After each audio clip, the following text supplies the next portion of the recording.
दिहलू तू पगली रे ई दीवाना के नया साल में। धोखा दिहलू तू पगली रे ई दीवाना के नया साल में। प्यारे कइला के सजा दिहलू तो दिल तोड़ के रुमाल में। प्यारे कइला के सजा दिहलू दिल तोड़ के रुमाल में। धोखा दिहलू तू पगली रे ई दीवाना के नया साल में। धोखा दिहलू तू पगली रे। Rishabh recording studio Simra. धोखा दिहलू तू पगली रे ई दीवाना के नया साल में। ई दीवाना के नया साल में। सुनो माई डियर पी के दारू बियर अब कवना के कहब हैप्पी न्यू ईयर। सुनो माई डियर पी के दारू बियर अब कवना के कहब हम हैप्पी न्यू ईयर। प्यार दिल से ना कइलू तू फसलू रूपवा के जाल में। प्यार दिल से ना कइलू तू फसलू रूपवा के जाल में।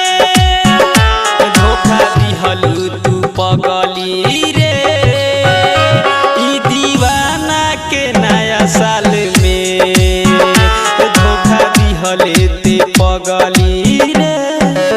म्यूजिक बाय निजू येवा। धोखा दिहले तू पगली रे ई दीवाना के नया साल में। डीजे कमलराज सिद्धू।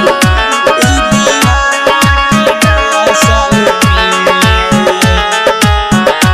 रोवे सुबोध सागर बहे असुआ के धार कौनो लईकी से कबो अब करब ना प्यार। कौनो लईकी से कबो अब करब ना प्यार। रोवे सुबोध सागर बहे असुआ के धार कौनो लईकी से कबो अब करब ना प्यार।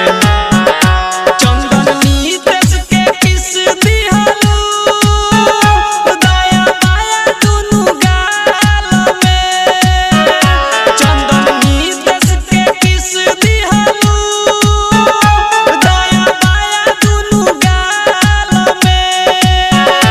धोखा दिहलू तू पगली रे ई दीवाना के नया साल में। धोखा दिहलू तू पगली रे। धोखा दिहलू तू पगली रे ई दीवाना के नया साल में। धोखा दिहलू तू पगली रे ई दीवाना के नया साल में। प्यारे कइला के सजा दिहलू तो दिल तोड़ के रुमाल में। प्यारे कइला के सजा दिहलू दिल तोड़ के रुमाल में। धोखा दिहलू तू पगली रे ई दीवाना के नया साल में। धोखा दिहलू तू पगली रे। Rishabh recording studio Simra.